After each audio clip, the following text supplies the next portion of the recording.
welcome to the Real Men of Real Estate radio show. I'm your host, Patrick Franz, the Note Mentor. And when you tune into my radio show, you're going to learn about note investing, mortgage note investing, and you'll learn how to create cash flow from real estate without owning the real estate. I mean, who really wants to deal with toilets and tenants and termites and all the other troubles associated with being a landlord? Really, who does? But I plan to bring to you on my show amazing guest speakers from the note investing industry so that you can get a well-rounded education of note investing and find out how you may be able to change your life through passive income by being a mortgage note investor, maybe not a landlord, right? And so financial intelligence, of course, is what I preach, but note investing is what I teach. Now, you guys all know who have listened to my show that this is designed for informational purposes, folks. It's not offered as legal or investment advice. It's provided under the assumption that if you are going to get engaged into any type of investment, it's best to seek legal counsel and make sure that you're getting the right professionals on your team to make sure that you're making the right choices. And so this is just from life experience, and these are opinions by myself and my guests. But speaking of guests, we're going to get right into it today because, you know, I have a special guest on. Desi Arnaz is going to be my guest on the show today. And what we're going to be talking about, folks, today is why note investing can be a really great hedge against maybe market turndowns. You know, we all invest in the stock market. We have cryptocurrencies out there, and there's being a landlord and all of these other things.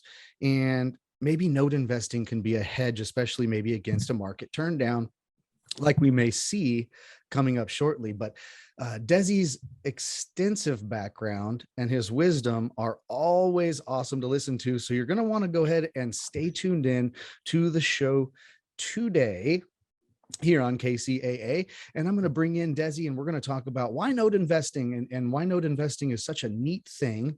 And again, bleeding into why perhaps it could be a good hedge against other options like stocks or physical real estate. So Desi Arnaz, my guest, come on and introduce yourself to all the listeners here and let them know who's Desi Arnaz and, you know what, why note investing.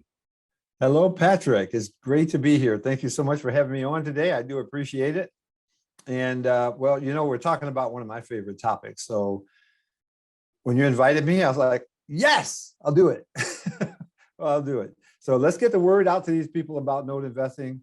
I'm a big fan. I know that you have notes in your portfolio as well. So I've been investing in mortgage notes now since 2013, Patrick, and I haven't looked back. Prior to that, I had been investing in real estate, like a lot of people, right? I did that for 33 years before that. But once I found notes, I decided to get rid of all my rental properties because I was tired of being a landlord after more than 3 decades. And I've been investing in paper. Being the bank, so to speak, for homeowners, they pay their mortgage payments to me is just a much better option. Yeah, I understand that 100%. I'm with you. And, you know, for those folks who have no clue what we're talking about and they're saying, what are these guys saying? Can we give a little background real quick? What's a mortgage note? What does it mean to invest into one? Oh, okay. Good question. Well, a mortgage note is just like any other promissory note. And here's what I mean by that. Anytime a person owes someone else money and they reduce it to writing, they put it on a piece of paper, they've literally created a note, an IOU. And so a mortgage note is a promissory note that has teeth, if you want to say that, because what happens is the mortgage note actually says, I owe you money, yes. And if I don't pay you, you can take my real estate away from me. And then you can sell it or do whatever you want to do with it. So that's what I like about it, because not only do I get the monthly cash flow because they owe me money, but I have a backup, a fallback position, Patrick, in the event they don't pay. Yeah, so that's what's so nifty about it, right? Banks have been doing this for a long time. I always have had those statements said that, you know, banks don't flip houses and banks don't act as landlords and have a big quiver of rental properties. Banks are in the money business. They lend money. They lend money with collateral, and they make interest, right? Not rent. They don't collect rent. They collect mortgage payments with interest. And what is interest for the bank, Des? That's profit for the banks. and what I love about the way the banks have structured these mortgages is when you first take out a mortgage, and any homeowner can attest to this, but in the early years of a mortgage and you make your mortgage payment, most of that payment is interest, which means profit for the lender. So the banks have structured mortgages, Patrick, so that they get their profit out first. Then you get to pay off your house. That's how it's set up.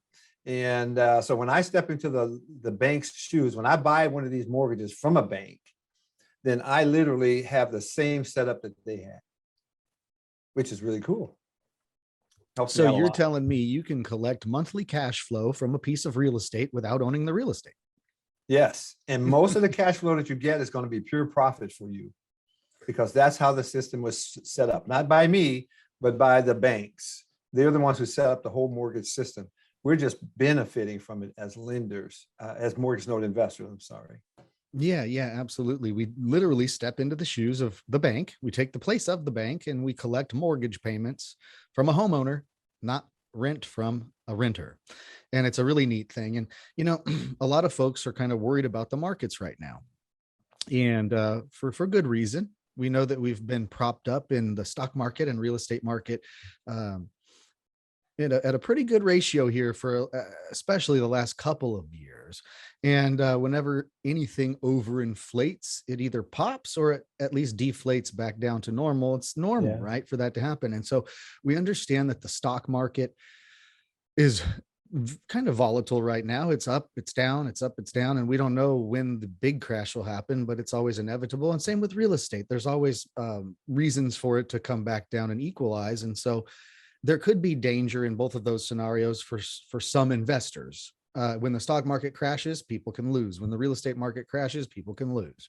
Why is note investing perhaps a hedge against these types of other investments, versus maybe say stock market or owning rentals or Well, that's an interesting question, because I see it as a hedge, and I do recommend to people often, Patrick, that they put notes in their portfolio. I don't tell them they shouldn't be in the stock market, because who am I to tell them where they should be?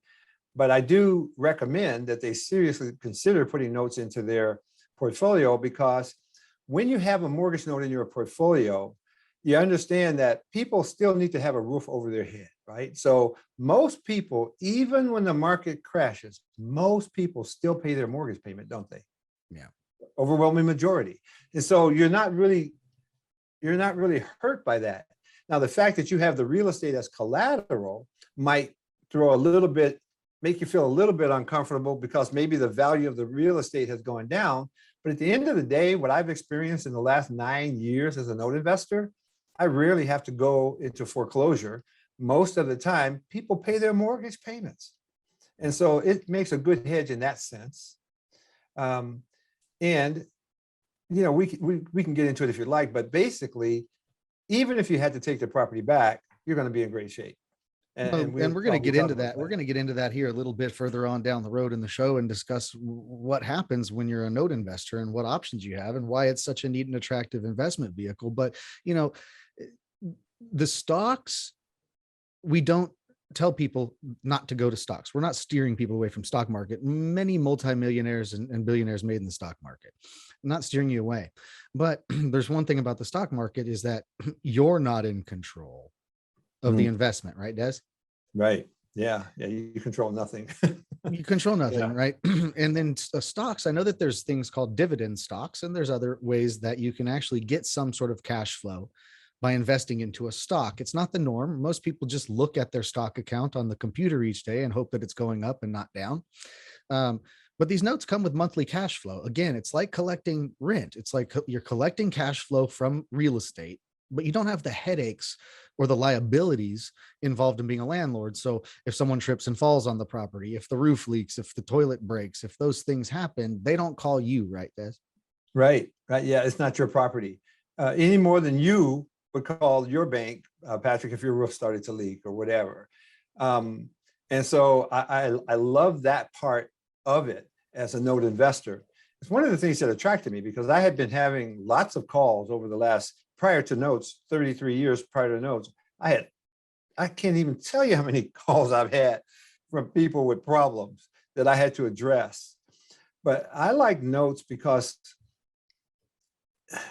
it just doesn't require a lot of effort. I have a large note portfolio right now.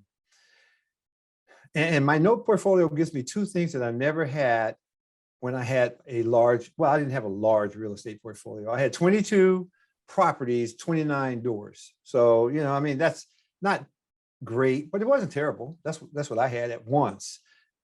I'd buy and sell and buy and sell. But overall, I had about, let's just call it just under 30 tenants at one time. And that was painful. I just heard some current landlords cringe when you said that. Yeah, that was painful, man. I didn't like it. I never liked being a landlord, but I knew that you got cash flow from real estate. And what I wanted was cash flow, because I've come to understand, and I've understood for many decades, cash flow is what sets you free. You know, I flipped a lot of houses too, Patrick, as a real estate investor. And I've made as much as $200,000 on a single property flip. But even in those scenarios, it was always about the next deal, right? I never could just rest easy and say, you know, I've got it pretty made right now. I always had to do another deal because I wasn't getting cash flow for the most part. Even on my rentals, I get cash flow and it'd come in well for a while, then I'd lose a tenant. So I'd lose some of my cash flow, or maybe I'd have to replace a furnace or a roof. And then there goes a year's worth of cash flow gone out the window. That kind of stuff just really kept my yields overall at around 7 or 8%. So it's your experience level is why I have you on the show. Hey guys, Desi Arnaz, experienced real estate investor, house flipper. He's been a landlord. He's done it all. And he's understanding why notes are the way, because it's passive cash flow that sets you free. And we're going to be right back after this first commercial break. And there's going to be more from Desi Arnaz here on the Real Men of Real Estate radio show. Be right back.